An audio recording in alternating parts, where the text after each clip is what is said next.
Karena itu kita ya di tempat kami, saya juga menawarkan Muhammadiyah untuk membuat grand plan Indonesia 2045, dan printing money-nya adalah sekarang dipimpin oleh Buya gitu ya.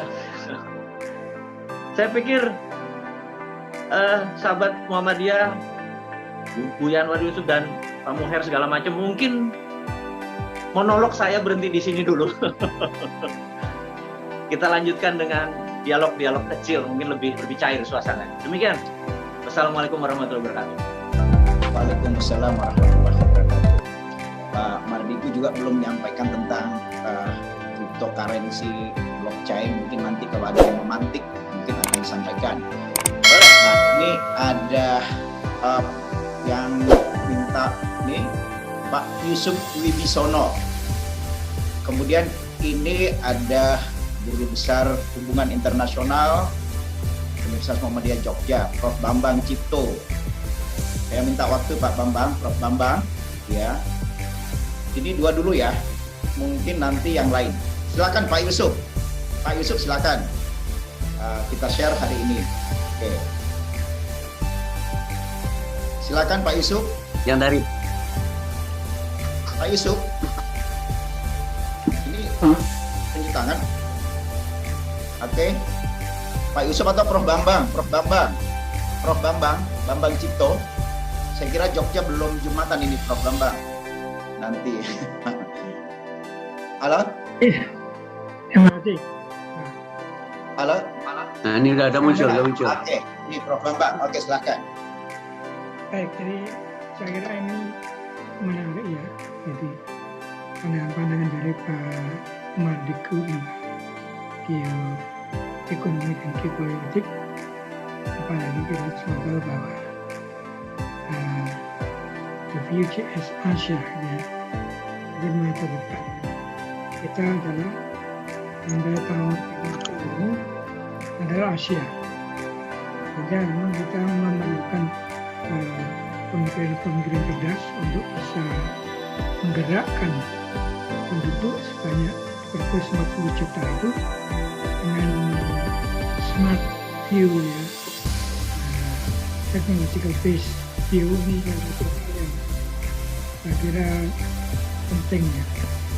Tapi secara umum saya kira interaksi antara political, economic, scientific itu memang harus sangat erat gitu ya. China itu menggerakkan untuk bersama-sama, ekonominya digerakkan, politiknya digerakkan, dan teknologi terus habis-habisan. Jadi kalau kita mencapai China itu luar biasa sekali. Dan makernya sendiri itu presiden itu langsung mengambil keputusan sejak Deng Xiaoping, Jiang Zemin, Hu Jintao, itu mereka fokus sekali pada urusan ekonomi. Kita nggak problem, politik nggak masalah. Cara teknologi itu mereka masing-masing punya yang takut dan penting hanya menikmati. Saya kira kita nggak bisa dari mendesain ekonomi tapi tidak ada backup dari sains nanti. Nyatanya jumlah kopis Cina jauh lebih tinggi dari Amerika. Itu kan hasil push Xi Jinping dari Deng Xiaoping untuk Hu Jintao sama dengan Xi Jinping. Jadi saya pikir itu ya, kita tidak bisa memsimplifikasi kalau tidak ada gerakan simultan antara kekuatan politik, ekonomi, dan ini sekedar komentar dari kuliah yang sangat bagus dari Pak Mardigu. Terima kasih. Terima kasih Prof. Bambang. Salam. Silakan Pak Rudi, Pak Hardiansyah yang tunjuk tangan ya, dari tadi. Dan beberapa chatting juga ada yang masuk. Ya, nanti mungkin saya baca. Silakan Pak Rudi. Waalaikumsalam. Assalamualaikum warahmatullahi wabarakatuh. Yang terhormat Buya Mas Ponorogo, Buya, salam hormat kami. Bosman Mardigu, ini idola saya ini. Terima kasih dan seluruh kerabat Muhammadiyah. Yang pertama, perkenalkan kami Rudi Chandra, kami Direktur Bank Mitra Syariah, yang mana 100% kami adalah Bank Muhammadiyah yang kebetulan base-nya di Ponorogo, dekat kelahiran Bosman, Madiun. Di Ponorogo kita 4 tahun ini berdiri dengan aset Bank Syariah kita alhamdulillah saat ini mencapai 30% dan 2 kali dapat Infobank Award. Alhamdulillah kita sangat-sangat concern ke berjamaahnya Muhammadiyah, yang mana tentunya linear dengan semangat nasionalisme yang disemangatkan oleh Bosman. Alhamdulillah dari kecil, dari daerah itulah kita akan bergerak tentunya dengan kemampuan kami, dan alhamdulillah support dari Muhammadiyah. Dan Bosman sekalian, selamat ulang tahun Binara nih yang pertama kemarin, dan kita luar biasa terinspirasi dari Santara yang mungkin sudah kita laksanakan di Muhammadiyah. Kita berjamaah bermodal ini adalah murni dari warga, dan tentunya atau pimpinan daerah, wilayah maupun PP yang supportnya luar biasa. Mungkin kita pengen lebih tidak lanjut kepada mungkin PP nanti lebih intens bagaimana konsep Santara kita terapkan di Muhammadiyah, yang mana kekuatan kita berjamaah ini luar biasa. Kita butuh skema atau platform yang mungkin hampir sama dengan Santara, tapi mungkin PP punya komunikasi lebih intens dengan Bosman Mardigu, karena saya rasa ini sangat-sangat linear dengan semangat kita. Mungkin itu saja usulan kami dari Ponorogo, Kota Reog. Semoga sukses kita berjamaah menjadi Indonesia yang ekonominya berdaulat. Salam hormat. Assalamualaikum warahmatullahi wabarakatuh. Waalaikumsalam. Oke, Pak Hardiansyah langsung. Pak Hardiansyah, nanti Pak Efran. Oke. Pak Hardiansyah. Terima kasih. Ya.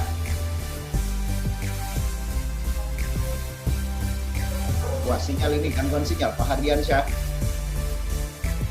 Halo.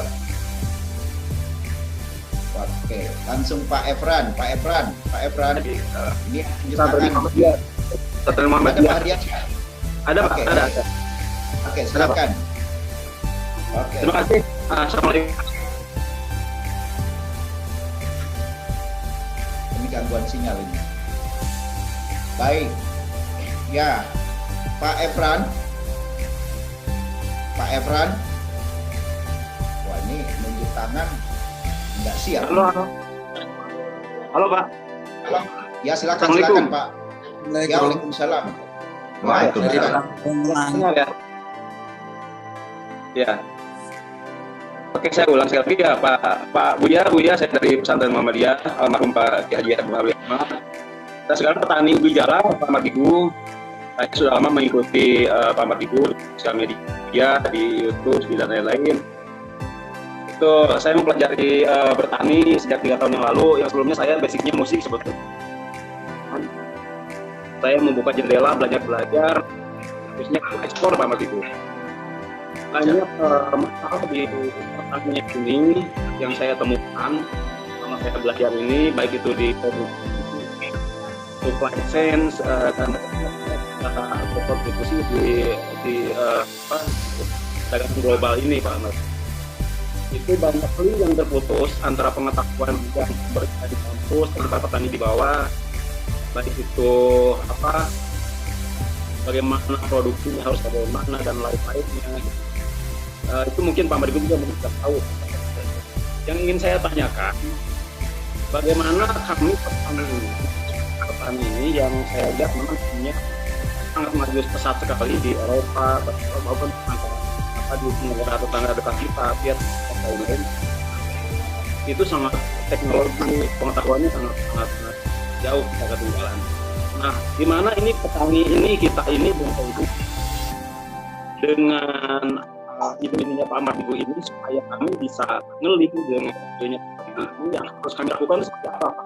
Itu dari bawah ini sebagai petani untuk gagasan dan yang koordinasi Pak Mardigu ini. Nah, kami itu harus seperti apa tuh ya petani ini agar ngeling nantinya Pak Mardigu. Doakan Pak Mardigu jadi presiden Pak. Begitu aja. Bapak-bapak, Buya. Assalamualaikum warahmatullahi wabarakatuh. Terima kasih Pak Ardiansyah. Waalaikumsalam. Ini mohon maaf, ada banyak ya Pak Mardigu ya. Kita ke Sorong dulu lah. Sorong ini jembatan di sana. Sorong. Oke, silakan.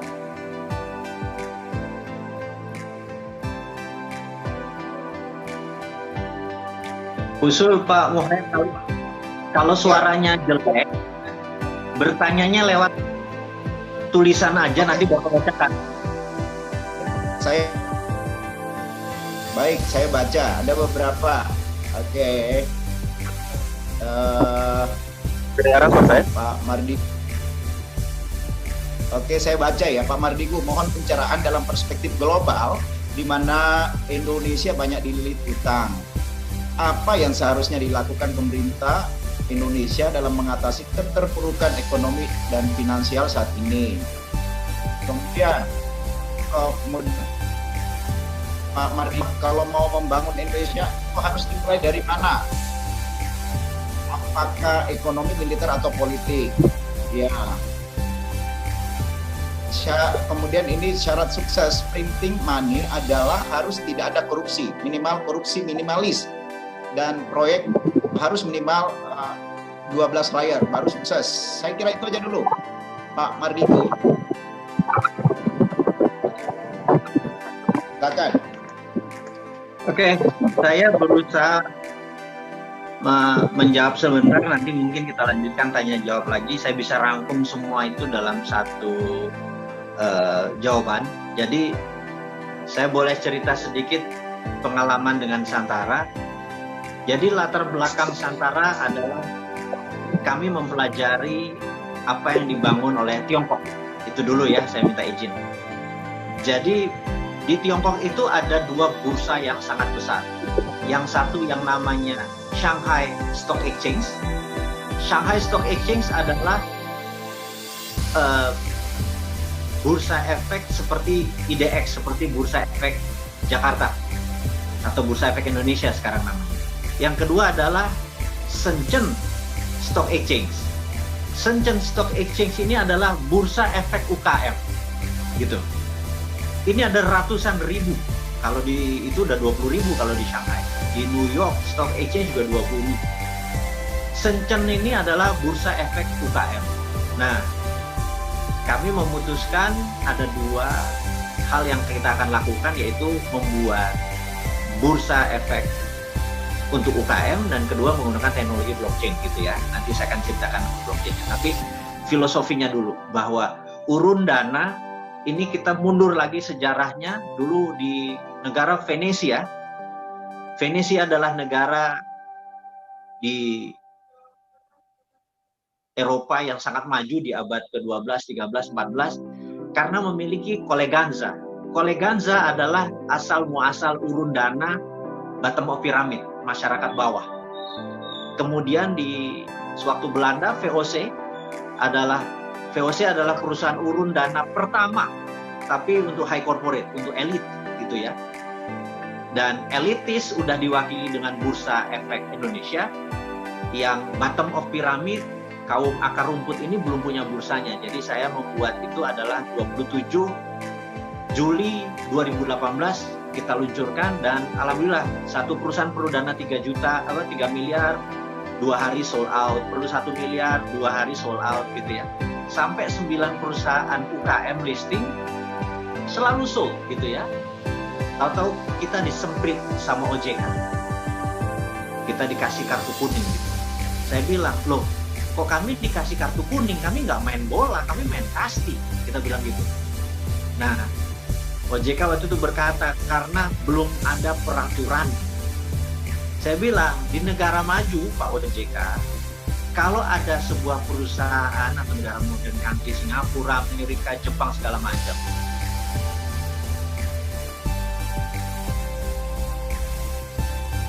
Putus suaranya. Putus suara Pak Mardigo. Putus suara. Putus.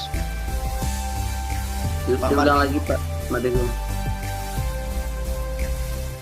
Pak Mardigo, suara Pak Mardigo. Pak Mardigo. Pak Mardigo, suaranya putus. oke. Jelas lagi? Halo? Ya, sudah jelas, silakan. Ya. Diulang dikit. Ulang lagi dari Eropa. Kalau di Eropa kemana UMKM-nya? Suaranya putus ya? Kalau di Eropa Ya, dah. Tadi sampai mana ya? Kalau di Eropa, Eropa, kami. kalau di Eropa ada UMKM-nya gitu. Oke, jadi kita ingin membuat bursa UKM di Indonesia. Bursa UKM itu sejak 2018 kami ingin membuat yang namanya Nusantara. Kita dalam waktu 2 bulan bisa membantu teman-teman UKM, tapi kita kena semprit sama OJK. Nah, OJK kita tanya kenapa kami disemprit, karena Anda melanggar karena belum ada peraturannya. Saya bilang kalau di negara seperti Jepang, Singapura, Amerika atau Eropa, jika ada sesuatu yang belum ada peraturannya, itu masukkan saja ke regulatory sandbox. Jadi selama tidak melanggar hukum pidana gitu, diawasi aja di regulatory sandbox. Dia bilang kami nggak biasa dengan regulatory sandbox. Jadi tolong jangan jalan dulu karena belum ada peraturannya. Jadi membuat peraturannya berapa lama? Wah ini harus DPR, harus ini semua. Saya bilang, oke, ini yang membuat saya pikir bernegara susah sekali. Saya bilang, gimana kalau kita pakai prinsip Islam saja? Di agama saya Islam itu semuanya halal kecuali yang Allah haramkan. Jangan dibalik, semuanya haram kecuali yang dihalalkan oleh OJK. Anda lebih hebat dari agama saya gitu. Itu asal muasal saya bertanya, harusnya jalan aja gitu ya. Nah, singkat cerita kita berdiskusi, tapi nggak keluar izinnya, nggak jadi peraturannya, tapi terus digarap, kami berdiskusi banyak sama OJK. Terus saya ketemu sama senior saya, di mana senior saya menyarankan gugat saja negara. Dan sejarahnya adalah dia pernah menggugat negara, dia ingin membuat TV lokal, nggak boleh, TV harus nasional. Kemudian grup ini menggugat negara, judulnya adalah perbuatan melanggar hukum yang dilakukan oleh negara, dan dia menang, akhirnya lahirlah JTV. Dan akhirnya sekarang ada ratusan perusahaan TV lokal setelah digugat tadi oleh perusahaan yang melahirkan JTV tadi. Dia bilang, bos main Anda gugat aja negara. Nah, kemudian kita menggugatnya gini. Kami menggugat negara adalah perbuatan yang melanggar hukum dilakukan oleh negara karena melanggar hak konstitusi saya untuk bebas riba. Jadi saya ulangi, saya menggugat negara. Saya menggugat negara dengan pasal perbuatan melanggar hukum yang dilakukan oleh negara karena melanggar hak konstitusi saya untuk bebas riba. Karena di dalam urun dana itu bagi hasil. Jadi insya Allah bebas riba. Ya, ini secara singkatnya Bapak. Alhamdulillah, tidak lama setelah OJK dan kami menjadi sahabat akrab, izinnya keluar sehingga Nusantara adalah perusahaan urun dana pertama yang memiliki izin lengkap dari OJK, dan sekarang udah berjalan tahun ketiga. Saat ini ada 350.000 investor receh yang rata-rata menaruh uang antara 1 sampai 10 juta rupiah. Jadi saat ini alhamdulillah di tangan kami ada 2,8 triliun dana dari masyarakat yang harus disalurkan ke UKM-UKM, dan UKM yang harus bisa, ada syaratnya dari OJK, harus perusahaan yang sudah berdiri berbentuk PT. Jadi kami belum bisa membantu karena peraturan OJK nanti kita akan ubah aturannya berbentuk PT dan perusahaan ini sudah jalan, jadi tidak boleh yang greenfield, yang belum ada traction, yang belum ada omset gitu ya.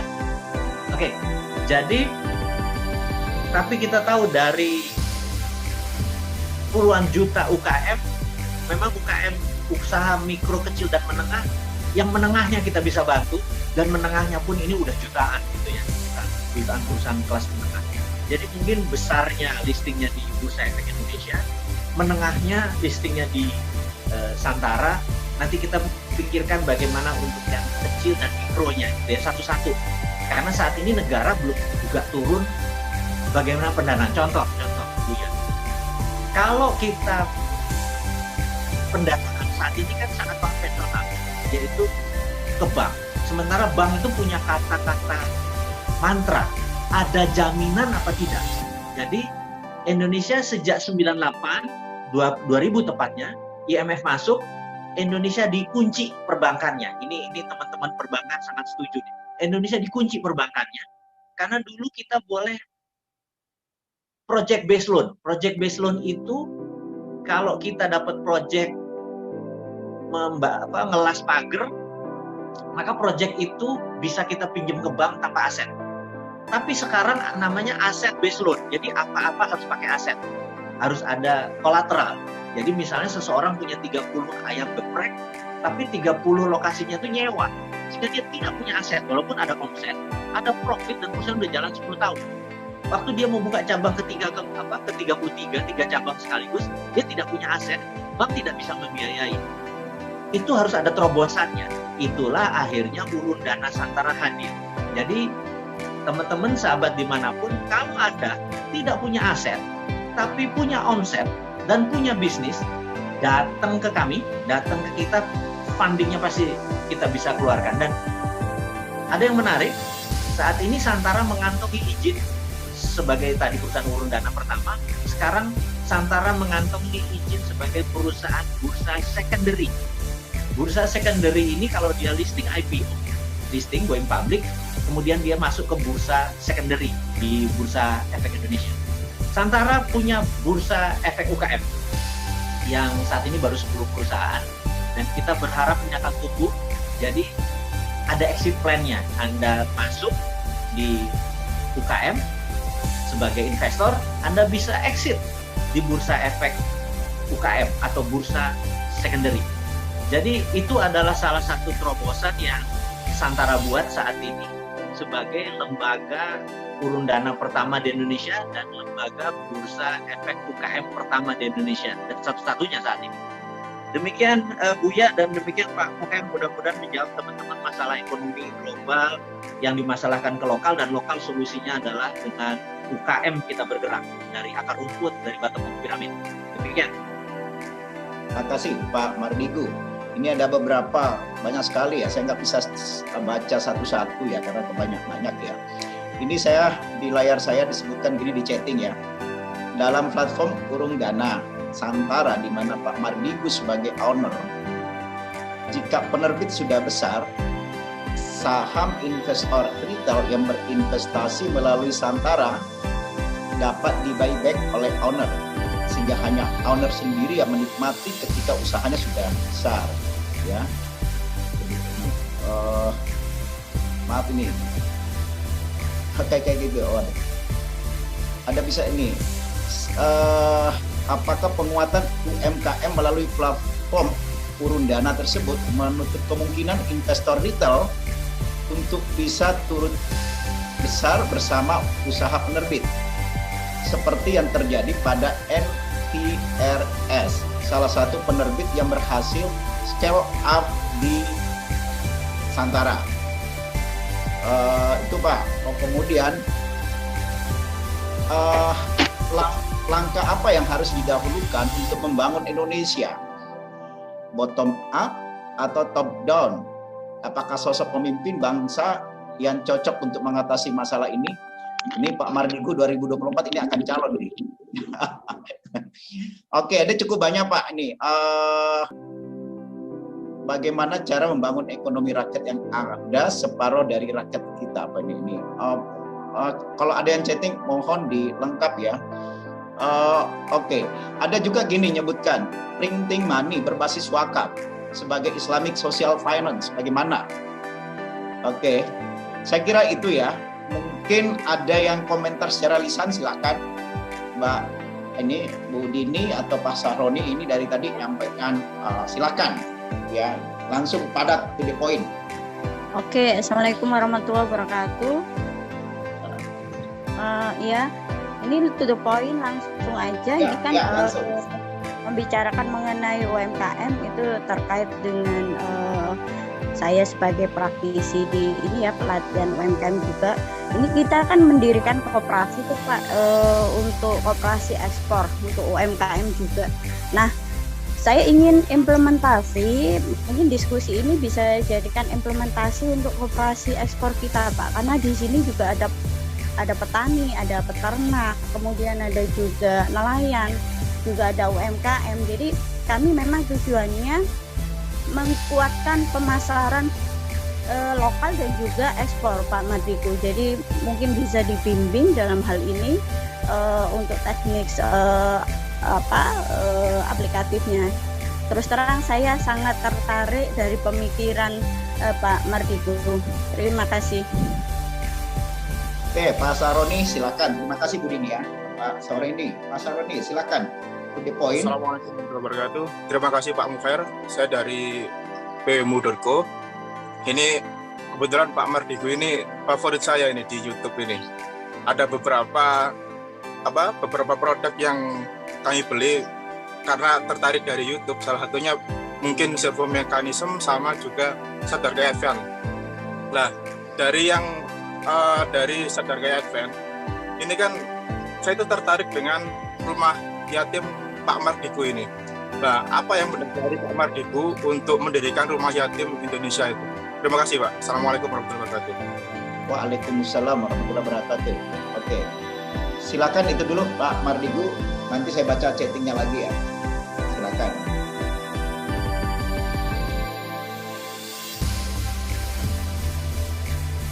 Silakan Pak Mardigu.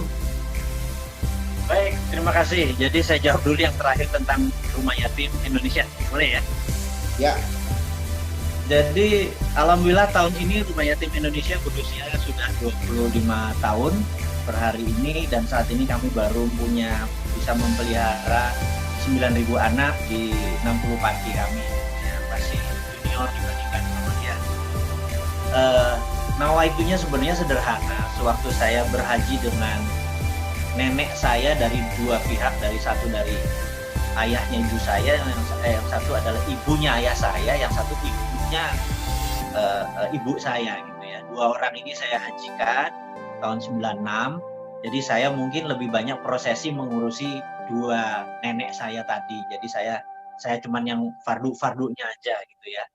Nah, suatu hari pada saat mau melempar jumroh gitu ya, itu padat sekali karena waktu melempar jumroh itu kan belum ada, Mina tuh terowongannya belum 2 gitu ya, masih 1 dan padat sekali. Dan saya pikir nenek-nenek yang udah 70 tahun lebih ini gimana saya bawanya gitu. Dan saya baca surat, lagi nunggu tuh saya baca surat Al-Kahfi, ada kata-kata rumah yatim itu ada harta di sana gitu. Cerita tentang Nabi Musa dan Nabi Khidir, yang Nabi Khidir bilang udah kamu nggak bisa saya lanjutkan dengan saya, saya buka rahasianya. Dan ada satu kalimat yang saya stabilo gitu ya, nah di rumah yatim itu ada harta gitu. Terus saya niat, ya sudah, salah satu toko saya mau jadikan rumah yatim, saya bilang kayak gitu. Begitu niat begitu, entah bagaimana saya bilang ke nenek saya, Mbah yuk kita jumroh gitu. Alhamdulillah kita bisa sampai pinggir tempat jumroh, kita bismillah Allahu Akbar, kita lakukan, pulang kayak sepi aja. Terus orang-orang bilang, nggak apa-apa Mbah, macet gitu. Nggak kok, kita bilang kita bisa. Orang-orang pada kesana ternyata tetap rame gitu ya. Nah itu saya kayak kayak dibayar tunai gitu ya, doa kita. Nah pulangnya salah satu toko saya jadikan rumah yatim gitu di Jati Bening. Kemudian ya total udah 25 tahun, total di mana-mana ada rumah yatim, zakatnya dan lain sebagainya. Ya, alhamdulillah ini aja sebagian dari kontribusi saya di di bidang sosial mungkin ya, dan itu masih banyak saya harus belajar dari Muhammadiyah bagaimana membuat menjadi skala nasional gitu ya. Nggak gampang miara 9.000 anak karena satu bulan overheadnya hampir 4-5 miliar makan. Karena itu kita di Rumah Yatim Indonesia ini dananya bukan seperti di Basnas atau di rumah zakat dan lain sebagainya, hartanya menumpuk karena kami habis dapat pun berapapun ya kami habiskan, jadi rekening selalu nol di akhir bulan gitu ya. Ya itu sedikit perjalanan sosial kali ya dari seorang Sontoloyo ini.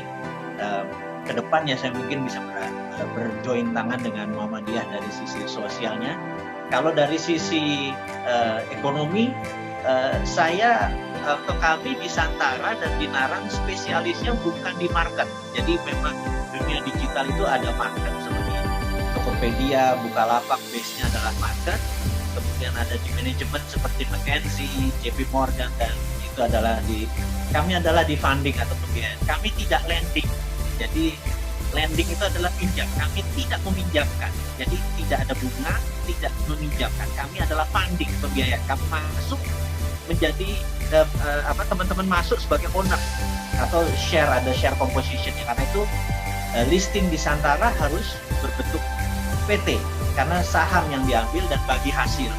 Jadi sekali lagi kita spesialisnya adalah pendanaan, tapi pendanaannya bukan lending, bukan pinjaman, tapi funding gitu ya. Jadi pembiayaan bukan peminjaman, jadi tanpa bunga. Jadi kita punya instrumen bebas riba atau bebas bunga adalah dengan bagi hasil, yaitu urun dana. Dan saat ini alhamdulillah funding insya Allah tersedia karena saat ini kita punya client base sampai 350.000. Kami berharap dengan adanya Muhammadiyah bisa menjadi underlaying dari para investor receh yang naruh 1 juta, naruh 200.000, daripada di deposito bunganya juga nggak jelas. Di sini bagi hasil menolong UKM dan dividennya jauh lebih tinggi dari bunga bank karena UKM itu profitnya bisa 30%, 20% setahun. Bisa dibayangkan kalau teman-teman investnya di sana, tapi receh aja 1 juta, 2 juta, 3 juta gitu ya. Nah ini adalah bottom of pyramid, ini belajar dari kolega saya di Venesia gitu. Jadi mudah-mudahan Buya sekilas informasi ini dapat faedah kita hari ini. Oke, terima kasih Pak Mardigu. Silakan Pak Salahuddin atau mungkin Pak Riawan Amin. Pak Riawan ada? Pak Riawan atau Pak Salahuddin? Pak Salahuddin silakan, tadi tunjuk tangan. Oke, ini ada beberapa yang perlu saya baca juga ini ya. Oh ini menarik yang hal-hal yang sifatnya tadi, yang Santara tadi Pak. Tapi ini kita ada pertanyaan, tapi ini sifatnya apa ya? Ini sejarah. Kan tadi Pak Mardigu bicara tentang POC misalnya ini. Ini kembali lagi. Tadi sebenarnya peserta pingin lebih teknis, tapi ada yang menarik. Assalamualaikum. Saya Salahuddin, Pak. Boleh? Oke, silakan. Ya, salam kenal Mas Wawi. Saya Salahuddin dari Silicon Valley, California. Saya sempat lihat videonya Mas Wawi tentang blockchain dan cryptocurrency di salah satu proyeknya Mas Wawi. Saya juga kebetulan peminat cryptocurrency dan blockchain. Niat saya yang paling dasar sih tujuannya syar'i dalam konteks bisa melibas riba, dan syukur-syukur kalau pemerintah memberikan blessing untuk itu. Jadi mohon di-refresh lagi, dan dalam forum ini saya juga invite teman-teman, sobat-sobat untuk mau bergabung dalam forum ini. Kita sih lebih tertarik dari sisi teknologinya, nggak menyarankan untuk bermain spekulasi dalam tradingnya. Itu aja. Salam dari San Francisco. Assalamualaikum. Terima kasih Pak. Salam. Kalau boleh, Bu Khair. Ya silakan. Dicatat namanya. Selalu dicatat nomor HP-nya. Ya di chatting Pak. Oh ya, boleh. Di chatting. Dicat aja, Bro. Oke, sekretariat tolong dicatat ya. Oke. Oke, silakan. Ya, ada komentar dari pengalaman? Saya dengar aja dulu. Saya dengar. Lagi asik saya. Assalamualaikum. Ya, silakan. Salam. Maaf ini mau siap Jumatan di Pekanbaru Bu ya, sama Pak Mardigu dan teman-teman. Ya. Sedikit saja, bagaimana aplikasi Dinar bisa kita wujudkan di Muhammadiyah itu segera. Mungkin Pak Mardigu punya proyek Dinaran. Mudah-mudahan ini bisa untuk keluarga Muhammadiyah lah, untuk kemudian bisa mewujudkan back to dinar gitu. Mungkin pendapat Pak Mardigu, mudah-mudahan bisa kita realisasikan. Terima kasih Pak. Oke, ya. Dinar ini menarik nih, hampir sama juga Pak. Dua pertanyaan terakhir cukup menarik. Oke, menarik ya. Jadi saya 6 tahun di San Francisco Pak, jadi saya pikir dengar kata San Francisco tuh kayak rindu sekolah dulu di sana gitu ya. Dan kita cerita tentang blockchain. Jadi asal muasalnya begini, blockchain. Jadi kita tahu di tahun 1964, pemerintah Amerika dengan menyatakan ingin mempunyai komunikasi lain di luar PSTN. Dulu PSTN itu kabel, telepon segala macam gitu pakai PSTN. Dan kemudian selama 5 tahun DoD, Department of Defense-nya Amerika melakukan studi pelajar dan akhirnya di tahun 69 terciptalah yang namanya internet gitu ya. Jadi saat ini internet baru 50 tahun, 51 tahun tepat. Nah, jadi siapapun yang menggunakan internet, maka data Anda ada di DoD, Department of Defense-nya Amerika. Itu secara global. Kemudian saya teringat, lompat lagi sebentar di tahun 2000, saya di San Francisco dengan 3 sahabat saya, Mr. F dan Mr. P, dan saya bertiga. Kami waktu itu ada tawaran untuk membeli 21% saham Google sewaktu paket C diluncurkan. Nilainya sekitar 36 juta dolar. Ini tahun 2000 ya. Kami berdebat selama 2 malam di apartemen di San Francisco. Saya bilang, saya masuk, saya suka Sergey Brin, saya suka idenya Google dan lain sebagainya gitu ya. Tapi saham saya terkecil. Teman saya yang paling gede ini yang F ini bilang enggak. The end of discussion, the winner is Yahoo. Jadi search engine itu Yahoo the winner. Saya bilang enggak, one day Google is the winner gitu ya. Ini debat gitu aja. Itu terjadi tahun 2000. Intinya akhirnya kita tidak beli. Saya bilang, wah gila nih 36 juta murah nih walaupun saya paling kecil saham. Kemudian tahun 2018 suatu hari saya ketemu di link sama teman saya F ini. Dia bilang, bro, gila kalau jadi kita beli saham Google tuh Alphabet sekarang nilainya 1000 billion. Kalau kita punya 21% itu kita hampir 1,5 kali APBN Indonesia gitu kan. Saya bilang, lupakan, itu udah sejarah bener ya. Karena sekarang anak saya nggak kenal ya, aku yang kenal Google gitu kan. Google is the winner sekarang. Oke. Jadi kembali ke blockchain. Saya melihat 23 tahun depan, blockchain is the winner, bukan internet. Internet cuma salah satu tool, gitu ya. Blockchain itu Trusted Open Ledger. Karena itu 2017 saya mengirim 30 anak tuh belajar tentang blockchain ke Jepang, ke Amerika, ke Eropa dan lain sebagainya. Sehingga tahun 2018 waktu kita meluncurkan Santara, base kita mother chain-nya menggunakan Zeronium, kita tidak pakai Ethereum, kita menggunakan blockchain sendiri dan numbersnya cukup besar. Waktu kita ambil mereka bilang, lo mau buat negara ya dengan mother chain segitu gede gitu ya, lebih gede dari Ethereum. Dan itu cuman keisengan saya aja di 2017 waktu itu. Nah, jadi saya melihat sama seperti tahun 2000 saya ngelihat Google is the winner, padahal waktu itu search engine yang leading adalah Yahoo. Dan saya ngelihat di 2030 kayaknya blockchain is the winner gitu ya. Jadi secara teknologi kita harus berpihak kepada yang future. Dan saya melihat blockchain is the winner. Jadi Santara berbasis blockchain, Dinaran pun berbasis blockchain. Nah, saya mau menceritakan sedikit tentang Dinaran, mungkin hanya 2 menit supaya dapat gambarannya teman-teman semua. Dinaran adalah perusahaan ekosistemnya gold. Jadi bukan dinarnya dulu, yang goldnya dulu.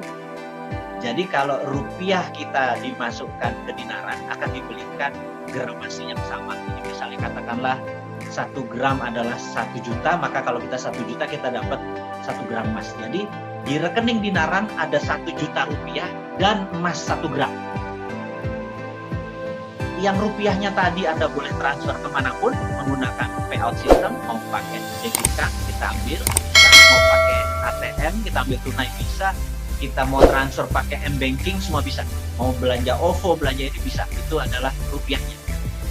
Emasnya Anda bisa transaksikan, misalnya Anda mau beli tas yang harga 500.000 atau senilai setengah gram emasnya bisa dipindahkan. Atau misalnya suatu hari kalau udah internasional, Anda pergi ke Paris, Anda lihat Louis Vuitton harganya 3.000 euro, ada gramasinya 40 gram emas, ada rekening dinaran, ada, pindahin aja 45 gram emasnya tadi ke rekening dia, tas Louis Vuittonnya dapat pulang. Jadi rupiah adalah nilai transaksi atau alat bayar, tapi gramasi emas adalah alat tukar. Dinaran saat ini punya 235.000 member yang sudah menjadikan emas sebagai alat tukar, bukan alat bayar. Jadi yang terkecil bisa 0,01 gram. Jadi Anda rupiah masuk ke emasnya bisa menjadi alat tukar, bukan alat bayar, alat tukar. Dan kalau sahabat Muhammadiyah berkenan untuk menjadikan emas sebagai alat tukar, maka Muhammadiyah menjadi game changing karena emas harganya stabil, tidak ada inflasi, dan sistem dinaran berbasis blockchain ini salah satu mungkin yang terunik di dunia. Itu aja mungkin dari saya. Sebenarnya kita akan Jumatan, ngapunten, harus kita akhiri pertemuannya. Mohon saran Buya dan apa langkah selanjutnya dari pertemuan kita ini. Ya, kita tentu insya Allah akan, malah ada yang mengusulkan buat grup gitu ya, Telegram, grup yang diusulkan nanti, mungkin nomor HP-nya nanti akan mungkin perlu catat ya. Assalamualaikum warahmatullahi wabarakatuh. Apakah boleh 1 menit saja saya bicara dari Jogja, pelaku UMKM? Oke. Ini karena sudah silakan cepat Bu. Silakan. Saya Farida Rianti dari Jogja. Saya mendapatkan amanah sejak 4 tahun terakhir ini usaha syirkah teman-teman, sebagian besar orang-orang Muhammadiyah, teman-teman Muhammadiyah.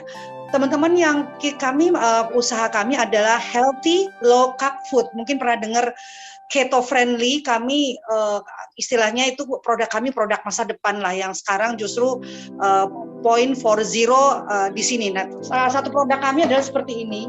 Dan saya ingin menyampaikan bahwa keprihatinan kami adalah usaha jamaah ini adalah pernah kita diskusikan dengan teman-teman Muhammadiyah bahwa maaf kalau mohon maaf kalau menyinggung Muhammadiyah, bahwa Muhammadiyah memang hebat sekali untuk rumah sakit dan pendidikan, tapi untuk ekonomi nih gitu loh.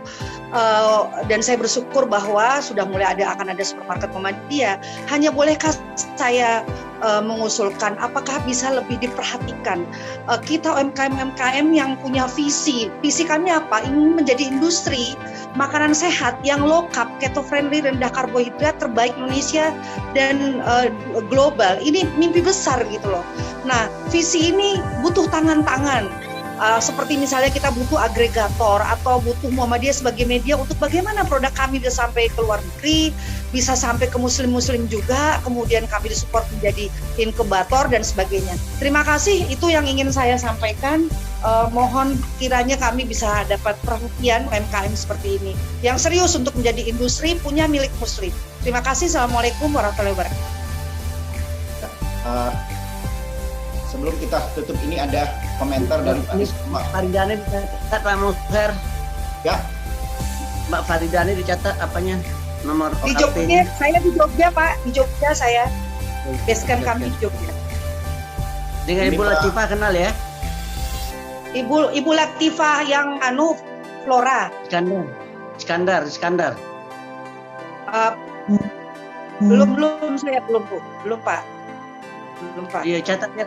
Saya taunya Buya Yunahar Ilyas saja. Oke, saya catat di chat ya Pak. Catat di chat. Ya, mungkin panitia sekretariat bisa ini ya. Pak, ini sebelum kita tutup ada saya minta Pak Riawan Amin ya. Ini kan inisiator utama tadi disebutkan oleh Buya Anwar. Inspirator. inspirator ya. Ya kita minta. Kemudian tadi ada Pak Rizkullah, ini menarik tentang menanggapi Pak Mardigu tentang emas tadi yang nggak butuh emas fisik sebenarnya. Silahkan ya Pak Rizkullah atau sudah jembatan. Ada komentarnya di chatting tadi. Oke, nggak ada ya. Oke Pak Riawan nggak?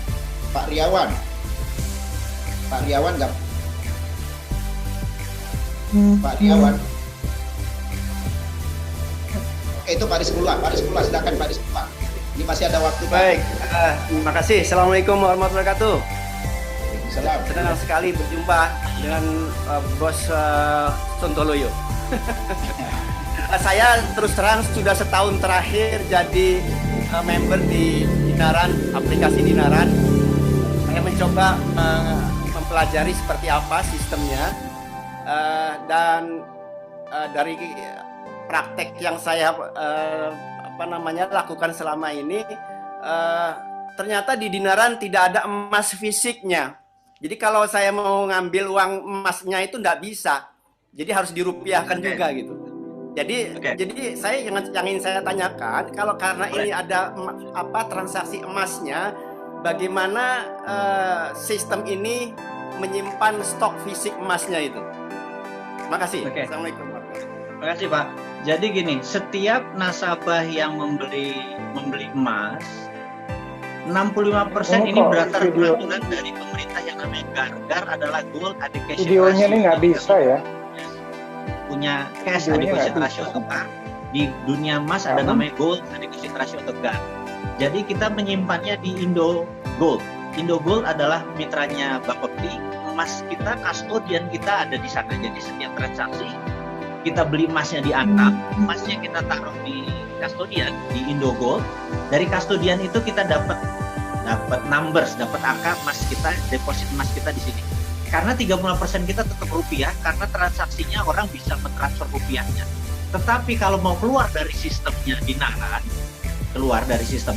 fisiknya diambil dimanapun kita kirim dengan ada biaya kirim tentunya. Di Sorong pun kita bisa kirim dengan biaya paling 19.000 ongkos kirimnya.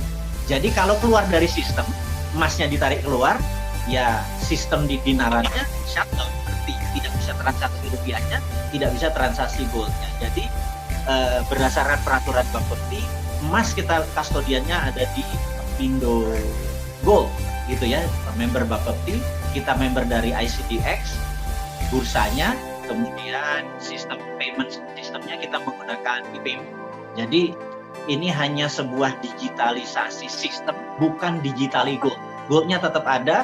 Kalau mau transaksi jual beli emas, monggo. Beli emas, keluar emas. Tapi sistem digitalnya tidak bisa jalan. Gitu. Kira-kira singkat sederhananya begitu. Kita hanya modernasikan. Oke, Pak Rizkullah, terima kasih Pak Rizkullah komentarnya. Pak Riawan ini yang terakhir nih. Pak Riawan. Ya, saya bisa kelihatan nggak? Nggak apa-apa. Yang penting suara, Pak. Yang penting suara. Ini terakhir nih. Ya, Pak Anwar, Pak Muher, Pak Rizkullah, Bapak-bapak yang terhormat, saya kagum sekali nih sama wawasan Pak Mardigu. Cuman kalau wawasan mungkin ya saya agak mendekati lah. Yang luar biasa ini Pak Mardigu punya wawasan dan melaksanakan wawasan tersebut gitu. Jadi ide-idenya jalan. Tapi pandangan saya yang paling penting bagi Muhammadiyah adalah ide utama MMT tadi adalah berdikari.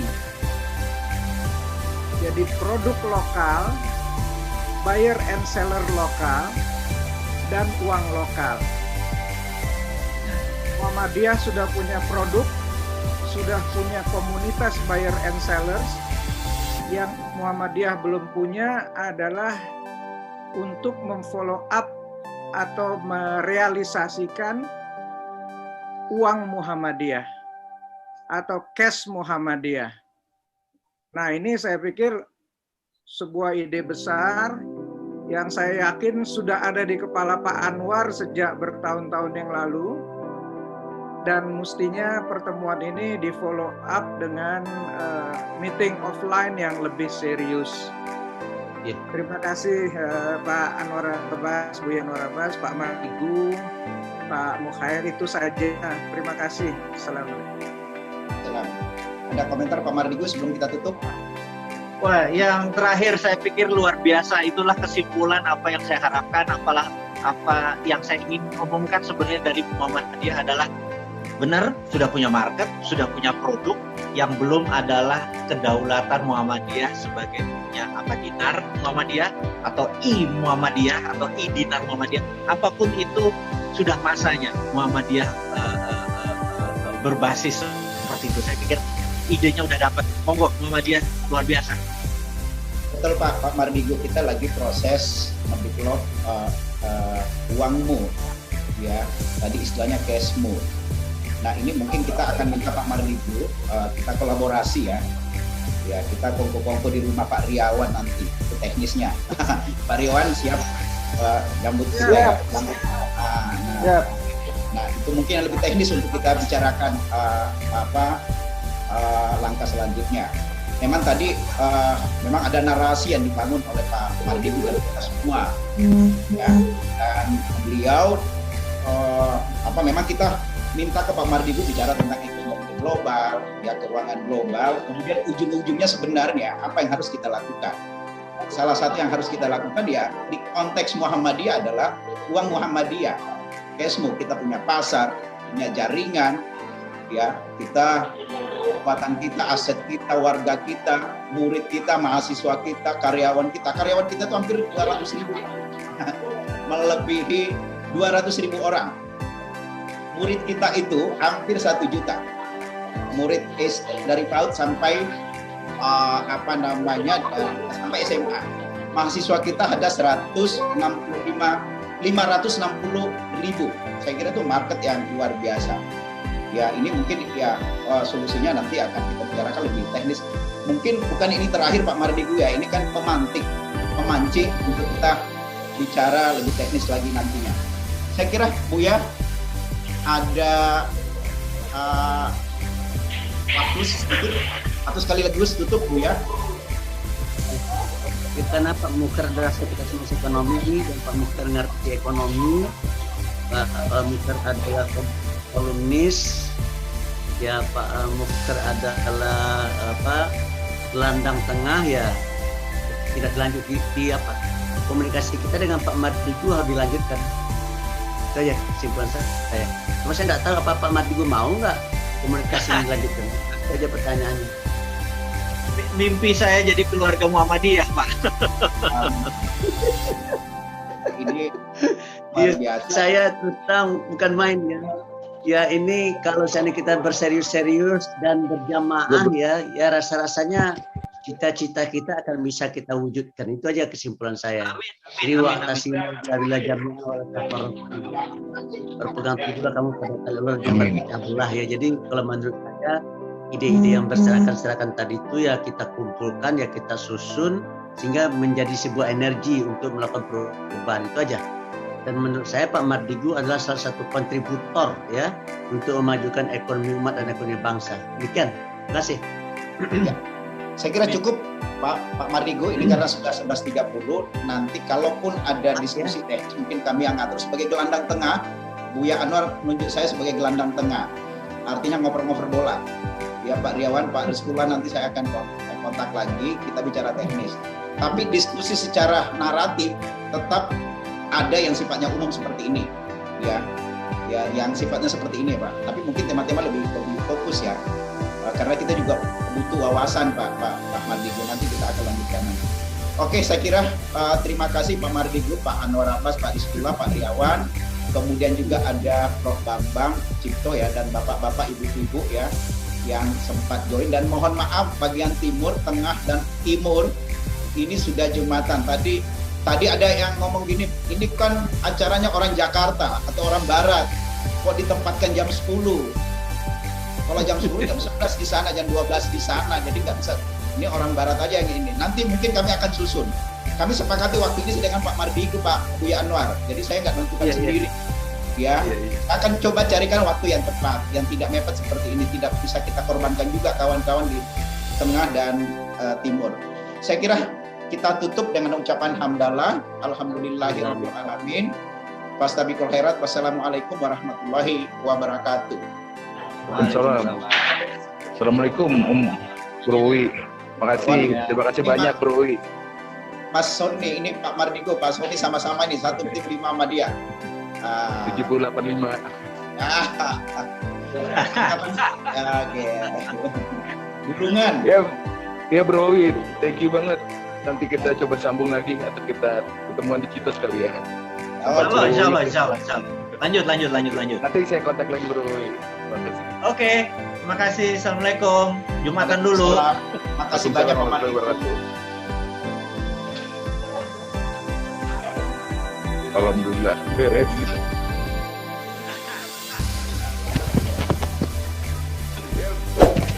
ITB Ahmad Dahlan bersiap menghadapi era new normal.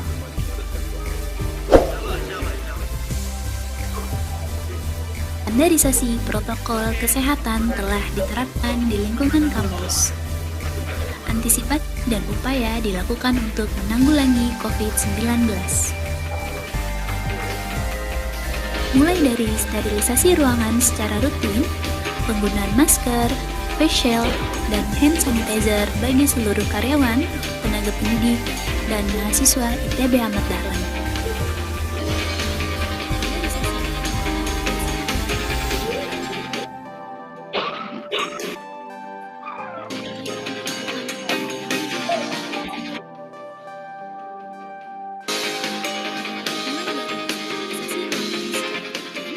Standarisasi juga diterapkan bagi mahasiswa baru saat memasuki area kampus. Seluruh tamu dan masyarakat kampus juga diharuskan untuk mematuhi protokol kesehatan yang telah diterapkan. Mulai dari penggunaan masker, melakukan pemeriksaan suhu badan, mencuci tangan dengan menggunakan sabun dan air mengalir, serta menjaga jarak atau physical distancing.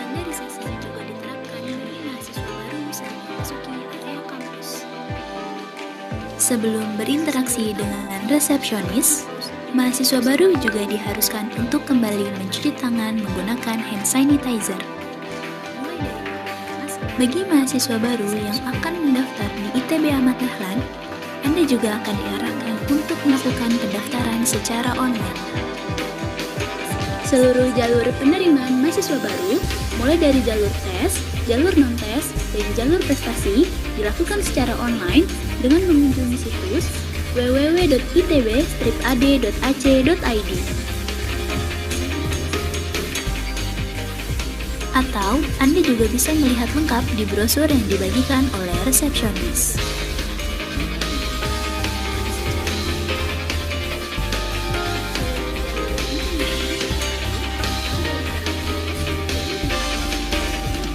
Sementara itu, bagi mahasiswa tingkat akhir, pelayanan prosedur kelulusan juga dilakukan secara online. Hal ini dilakukan untuk mengantisipasi penyebaran COVID-19 serta memutus mata rantai virus corona.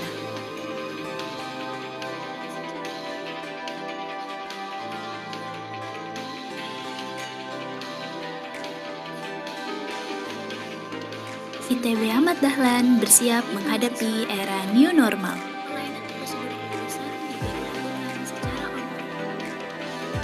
Standarisasi protokol kesehatan telah diterapkan di lingkungan kampus. Antisipasi dan upaya dilakukan untuk menanggulangi COVID-19. Mulai dari sterilisasi ruangan secara rutin, penggunaan masker, face shield, dan hand sanitizer bagi seluruh karyawan, tenaga pendidik, dan mahasiswa ITB Ahmad Dahlan.